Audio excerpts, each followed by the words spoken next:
women still get blackballed. And if anyone knows what blackballed is, have you ever played pool? When you sink an 8 ball and you automatically lose, like you never had a chance, no one gave a fuck in the first place. There was a time back in the day where women got shamed for the way they dress, and they used to not get the justice that they do today. Now, what I mean by that is, if a motherfucker raped a woman, they would blame it on her skirt and shit like that. They would literally objectify her and blame, oh, it's your fault. Like, she took the blame. So now, with all this feminism shit with the Me Too and all that dumb shit, I'm here to tell you that they still get blackballed. Probably not as often, but they still get blackballed pretty damn much, bro. And the real reason why is because cops and shit, they have relationships too. They know how women are. Contrary to their belief, bro, they know how they are, bro. No matter what they say, there are some crooked ones who lie and say they've never had a woman play games on them, or they never had this and that. Oh, that my wife would never do that to me. That's bullshit. Okay, so anyway, the prime example of how women get blackballed, I'm gonna put it like this. Okay, so I was at this resort, and this girl who I already fucked came up to me. No, actually, I found her. Like, we found each other, actually. We found each other at the same time. Like, oh, I remember you and shit like that. And, I already nutted in her raw, and I got her pregnant. But apparently, she got an abortion. I kind of figured she was gonna get an abortion because of how we fucked. It was too sudden and shit like that, so it's like, okay. But now it was different. Alright, so I just talked to her down. So I come up to her with her friends. So I did the same thing the first time I met her and shit, and that's how we fucked. So basically, we had a little bit of conversation, and then I grabbed her ass and shit like that. And you know, the first time it was cool because it was wearing yoga pants, and it was just funny. I was making that shit jiggle and shit. And this time she was wearing short shorts. And so it was like, yo, I actually grabbed the flesh. I gripped it with the downwards grip, and so her pussy got soaked and shit like that. But then she knocked me off. You know what I'm saying? She didn't want to look like a slut in front of her friends. She's like, no. But the whole time while she's running the race, she is making her ass shake on purpose, bro. I was like, boom, boom, boom, left and right. Okay. And shit was crazy. She's like, no, this isn't happening, and shit like that. And I was fucking crying because I was just staring at that shit jiggle the whole entire time and shit that. And her friends look at me like, no, and shit like that. So yeah, I made her look like a slut in front of her entire, like, social circle and shit like that. But I didn't feel bad for her because I already know what we had. But you know how people are narcissists, and narcissists always like tell on themselves. So it's like, she tried to say me. She's like, yeah, that guy, yeah, we have unprotected sex, and I'm mad that he grabbed my ass. And so she told her friends that, and she thought she was gonna get sympathy from her friends. And she was just like, okay, so you're telling me that guy wasn't a random creeper, that guy actually was your baby daddy, and you got an abortion, and you're mad just because he grabbed your ass. And they didn't feel sorry for her. They didn't like support her. They didn't do anything. So literally, she got blackballed. They didn't care, you know what I'm saying? Like, because she told the fucking truth. Like, they were all like, yeah, whatever. That was your decision. You know, you already established that with him. So like, the third day of the resort, I see her and we look at each other, and I'm disgusting her. She's disgusting me. But I'm like, yeah, whatever. Like, I keep walking. It's like that. So like, I go by the bar and shit, and I see her crying to herself in the woman's bathroom.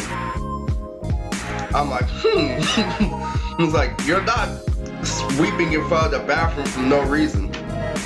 So I just like, yo, so what you want from me? You know what I'm saying? Like, do we have a problem or something? It's like that. She's like, I'm cool, and this and that. I'm fucking cool. It's alright. And so I ended up fucking her that same night in that same bathroom, and I got her pregnant again. And it's like, dude, this is the prime example of why they don't want to be held accountable for their actions and shit like that. And they are so out there. But when it comes to being blackballed, this is one of the prime examples, you know? And it's like, you gotta understand, bro. Like, real men know this. Like, especially like niggas, like your best friends in the circle know this. Like that one girl who tries to shame you for using her body, claim that she wants you to be more respectful for the woman when she's been ran through by an entire football team. That's another example, but this is just like a prime one. Like, I don't want people to be scared of women.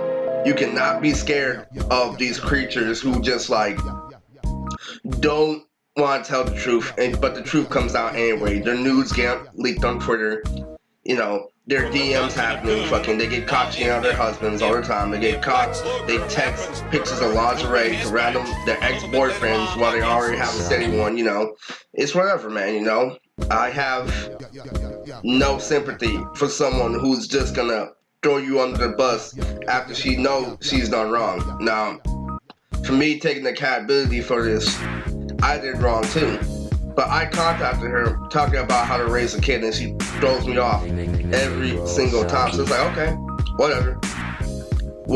And niggas can call me deadbeat, niggas can call me this and that. It's like, at that point in my life, it was like, I was just ready for anything right now. Like, I want to raise a kid. Even if I don't like her, I would raise a kid regardless, because I would have accepted life as it comes along, you know.